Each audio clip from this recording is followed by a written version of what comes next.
Halo Bapak Ibu Asdos, serta tim asisten dosen. Perkenalkan, nama saya Amal Lestari dengan NPM 2206882303. Pada tutorial audio kali ini, saya akan melakukan eksplorasi pada modul training dan e-learning. Nah, kita akan mensimulasikan proses training dan dalam proses training ini ada proses e-learning pada sebuah perusahaan, yaitu perusahaan PT kita. Nah, modul ini secara umum berfungsi untuk melaksanakan proses training. Jadi mulai dari perencanaan hingga training tersebut terselesaikan. Nah, tentu saja hal ini akan membantu perusahaan dalam mengelola program pelatihan secara efektif. Terutama ini menggunakan Odoo ya, jadi terintegrasi. Nah, modul training dan e-learning ini memungkinkan perusahaan untuk membuat, menjadwalkan, dan melacak program pelatihan karyawan sehingga proses pelatihan dapat berjalan dengan lancar dan terstruktur. Oke, sebelum tutorial dimulai, kita akan mencoba untuk menduplikasi database yang kita gunakan saat kita mengakselerasi modul rekrutmen yang sebelumnya. Nah, kita dapat melakukan ini dengan klik logout seperti as usual, logout, manage database, dan klik duplicate. Nanti akan muncul pop-up seperti ini. Tinggal taruh nama baru dan klik continue. Nah, itu untuk membuat database baru. Selanjutnya kita dapat login di database tersebut dengan klik saja database-nya dan login sesuai username dan password masing-masing. Mungkin bisa menggunakan password dan username admin terlebih dahulu karena pada langkah berikutnya, yaitu langkah ini, kita akan memastikan bahwa kita sudah mendownload atau mengaktifasi modul e-learning dan juga employee orientation and training. Nah, kedua modul ini akan kita gunakan pada tutorial kali ini. Nah, pastikan saja sudah di-download. Kalau misalnya ada tulisan installed, berarti sudah terdownload. Dan misalnya tidak ada tulisan installed, adanya tulisan activate, itu bisa langsung di-activate terlebih dahulu untuk dapat digunakan pada tutorial. Oke, setelah di-download keduanya dan kita telah membuat database baru, kita dapat memulai proses training.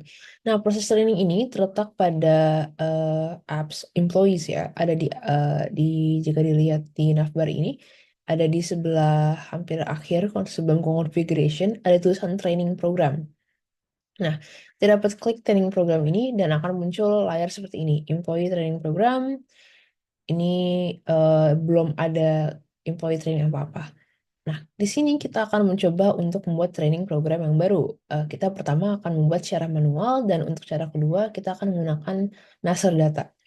Nah, caranya seperti pada umumnya, kita akan mengklik tombol new, ada di sini tombolnya, new, dan akan keluar field yang dapat diisi. Akan keluar field yang dapat diisi seperti ini. Bisa ditulis nama training program ya, departemen yang melakukan training tersebut dan time period training program tersebut. Setelah itu ada responsible user. Responsible user itu Hasan. Di sini saya juga memakai akun Hasan karena dia merupakan kepala seksi training ya. Jadi ini memang tugasnya dia untuk melakukan mengelola training program di perusahaan. Nah, di sini kita telah membuat bukan modul, maaf, training program yang pertama yaitu Sustainable Manufacturing Practices dan training program yang kedua yaitu Advanced Quality Control Techniques. Nah, di sini kita dapat back dengan cara klik Employee Training Program dan di sini kita dapat lihat sudah ada dua. Nah, tentu saja kalau misalnya kita memasuki satu-satu training program yang kita miliki di sebuah perusahaan atau rencana kita, pasti akan memakan waktu yang lama. Oleh karena itu, kita dapat menghemat waktu dengan menggunakan master data, dengan import master data. Nah, sebelum melakukan itu, kita akan menghapus training program yang sebelumnya telah dibuat. Di sini kita dapat klik saja box ini, cek box ini, seharusnya di sebelah sini. Ini sebelum unklik ya. Kita akan cek semua dan akan muncul tombol action di sini. Terus kita akan klik delete. Nah, untuk mengimport gunanya sebelumnya penggunaan delete ini digunakan karena kita akan mengimport training program yang memiliki training program yang dengan nama yang sama sehingga agar tidak clash atau tidak clash atau tidak ada masalah dalam file kita, kita harus mendelete yang sebelumnya kita buat. Nah, setelah itu kita dapat klik favorites, terus klik import records. Dan akan muncul tombol upload file, akan muncul halaman baru, dan di atas kiri ada tulisan upload file. Kita dapat klik ini, dan kita dapat memilih file master data yang kita punya. Nah, selanjutnya screen-nya akan seperti ini. Kita akan mengecek apakah filenya itu tidak bermasalah dengan klik tombol tes di sini. Nah, kalau misalnya sudah oke, ada tulisan everything seems valid. Berarti ini filenya sudah valid dan kita bisa langsung import. Nah, kita akan klik import di sini. Dan setelah klik import, kita kembali ke layar ini dan dapat dilihat sudah ada banyak training program yang masuk ke Odoo. Setelah direkam di Odoo ini. Oke. Setelah itu kita akan mengkonfirmasi salah satu training program kita. Di sini saya memiliki training program saya yaitu Sustainable Manufacturing Practices. Nah, kita dapat uh, gunakan search bar saja untuk mencari yang kita inginkan. Di sini saya tadi memilih Sustainable Manufacturing Practices. Di sini kita dapat klik Confirm Event, tombol ini yang ada di bawah, yang ada di atas, maaf. Oke, untuk mengonfirmasi training program tersebut. Nah, tampilannya akan seperti ini. Jika sudah dikonfirm, ada tombol baru itu send by email dan event complete dan cancel event. Nah, kita akan mengirim undangan training program tersebut ke salah satu karyawan kita, yaitu Robby, sebagai salah satu karyawan di Departemen Production yang akan mengikuti training program ini. Nah, undangan akan dikirim via email, sehingga kita akan eh, mengklik tombol send by email. Nanti akan muncul pop-up seperti ini. Ada recipients, subject, ada body-nya, dan ada attachment-nya. Nah, kita dapat mengisi resume-nya menjadi Robby ya, karena Robby akan kita invite ke training program ini. Dan ada subject, yaitu undangan untuk mengikuti program pelatihan Sustainable Manufacturing Practices. Di sini saya menulis penjelasan singkat mengenai apa apa saja yang akan dipelajari oleh Sustainable Manufacturing Practices, benefits-nya, dan kapan, di mana akan diadakan. Di sini saya sebagai Hasan ya, karena dia kepala seksi eh, training. Oke. Nah, kita setelah itu dapat klik send. Nah, setelah kita memberikan invitasi, kita harus membuat materi yang ada pada program training kita. Kita akan memanfaatkan modul e-learning di sini, sehingga karyawan kita dapat mengikuti training secara online atau dapat mendapatkan materi secara online. Nah, kita akan membuat materi sesuai dengan training program yang sudah dibuat. Tadi kan Sustainable Manufacturing Practices. Di sini saya sudah membuat file PDF. Sustainable Manufacturing Practices itu apa dan kenapa Sustainable Manufacturing Practices itu penting. Nah, di sini saya akan setelah membuat slide materi, saya juga akan membuat soal untuk nanti eligibilitas pendapatan sertifikat course.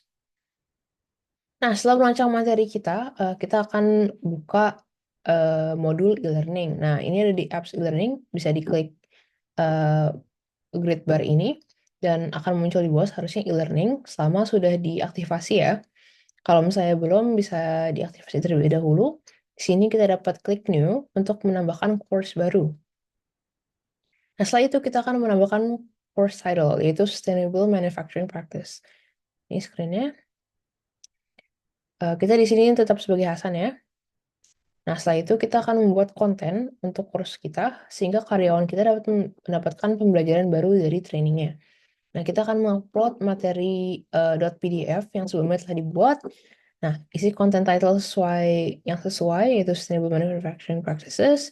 Klik upload from device. Nanti di sini sebelumnya, setelah ada tulisan upload from device, bisa diupload lewat sini. Bisa dipilih device-nya, dan durasinya kita set 1 hari. Di sini saya set allow preview, allow downloads. Nah, responsible-nya itu pasti Hasan karena dia merupakan kepala seksi staff ya. Setelah itu kita dapat klik save and close. Nah, selanjutnya kita harus membuat sertifikat apabila dia lulus course tersebut. Nah, oleh karena itu kita akan kembali ke navbar, klik courses. Di navbar ini ada certification, klik certification. Nah, kita akan membuat sertifikat yang baru dengan klik new atau ada tombol new sebelumnya.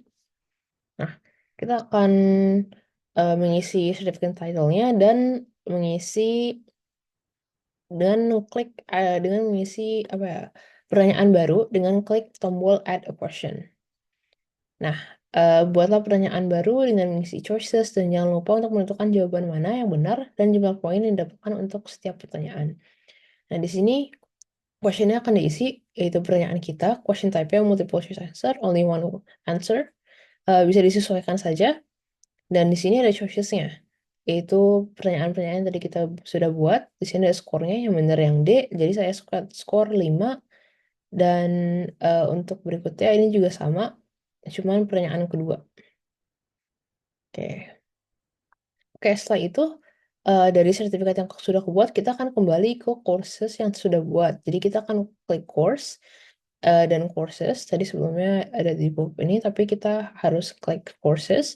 Nanti kita kembali lagi ke courses yang sudah kita buat. Nah, di sini kita dapat klik namanya saja, dan di sini ada tulisan add content. Bisa klik add content-nya. Di sini akan klik certification. Nah, certification-nya kita pilih Sustainable Manufacturing Practices, title-nya Sustainable Manufacturing Practices, section, tags, estimated completion time, dan klik Save and Publish. Nah, berikut keterangan courses-nya kalau misalnya dalam bentuk ini content title-nya yang kita buat, certification, Sustainable Manufacturing Practices, Hasan, durasinya 10 menit, publish date, dan ini semuanya. Jadi kita ada konten dokumen tadi yang merupakan materi dari training kita. Dari course kita, selanjutnya itu certification. Nah, tugas Hasan di sini setelah mengupload materi training, dia bisa membiarkan karyawannya untuk melakukan training tersebut. Sehingga di sini kita akan login sebagai Robby. Saya akan mesti menggunakan 3 akun. Ini bisa menggunakan metode multiple browser, multiple device ya. Di sini saya menggunakan Robby, Rahmat, dan Rio di sini. Nah, kita dapat klik Start Now saja. Jangan lupa enroll terlebih dahulu. Di sini ada tombol enroll. Saya ada tombol enroll dan ini bisa klik Start Now. Nah, berikut penampilan course dan tes untuk melakukan sertifikat yang dibuat. Nah, di sini ada uh, manufacturing practices, ada PPT-nya, dan ada uh, pertanyaannya. Apa itu sustainable manufacturing? Maka apa sustainable manufacturing itu penting? Nah, semua karyawan ini yang lulus tes ini akan mendapatkan sebuah sertifikat. Pada kasus Robi, dia akan mendapatkan hasil 100, dia lulus course dan mendapatkan sertifikat. Nah, ini contohnya. Ini sertifikat milik Robi dan Ryu dan Rahmat, mereka tidak berhasil lulus course karena tidak poinnya tidak cukup untuk lulus ya. Dia hanya skor 0 dan 50%. Nah, mereka dapat langsung mereview lagi atau mereview dengan klik review your answer atau take again untuk mencoba kembali. Nah, setelah itu kita dapat menyatakan bahwa training Sustainable Manufacturing telah selesai. Kita dapat menandakan penyelesaian training guru dengan klik Employees. Kita kembali ke Employees, training program yang tadi, nama program yang dibuat, dan klik Event Complete untuk menandakan bahwa ini selesai.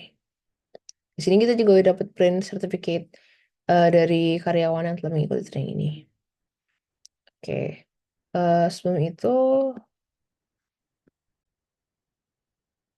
Ya, sebelum itu mungkin kita akan mencoba login salah satu employee dulu. Ini saya login Rama. Rama bukan orang kita, orang saya, tapi Robi. Cuman di sini Rama belum mencoba course training yang ada. Sehingga kita cuma akan coba dulu. Kita akan login. Mungkin ada beberapa waktu yang lama. Oke. Nah, di sini kita akan langsung ke e-learning. In a view course. Nah, tapi akan seperti ini. Sedikit loading.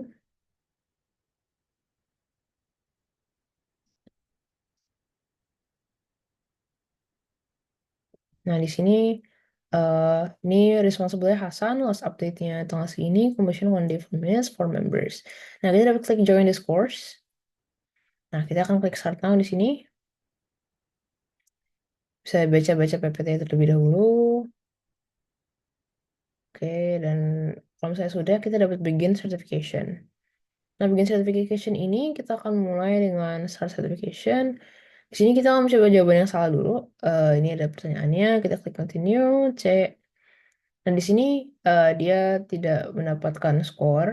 Unfortunately, you have failed the test. Kita dapat review answer kita. Dan bisa take again. Kita juga bisa Start Certification. Coba pertanyaan yang benar sekarang. Agar Rana bisa mendapatkan sertifikat. Nah, kalau misalnya di sini kita dapat download sertifikat atau share your certification. Kita coba download.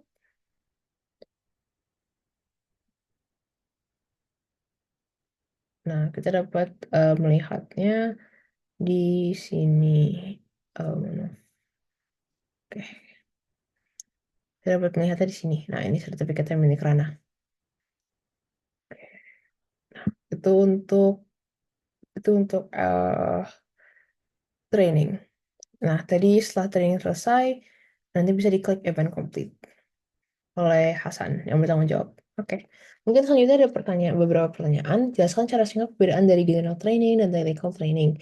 Nah, kalau general training ini adalah pelatihan umum untuk semua karyawan ya. Jadi fokusnya pada soft skill, yaitu komunikasi dan kepemimpinan. Nah, hal ini mencakup area yang penting untuk semua bidang, karena semua bidang menggunakan komunikasi ya. Tanpa komunikasi, pasti eh, kerjaan yang butuh kolaboratif tidak akan bekerja dengan baik, dan perusahaan itu sangat kolaboratif ya, tidak bisa satu divisi berdiri sendiri. Nah, sementara itu, technical training ini lebih spesifik, fokusnya pada keterampilan teknis yang terkait dengan perusahaan, seperti menggunakan software atau alat produksi. Jadi, misalnya saya bagian dari produksi seperti Robi, berarti saya harus mengetahui bagaimana mesin ini bekerja, atau eh, bagaimana quality controlnya dilaksanakan, dan lain-lain.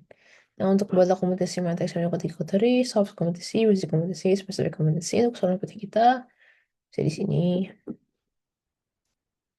Oke, ini matriksnya, production, firehouse, resource, ini punya PT kita.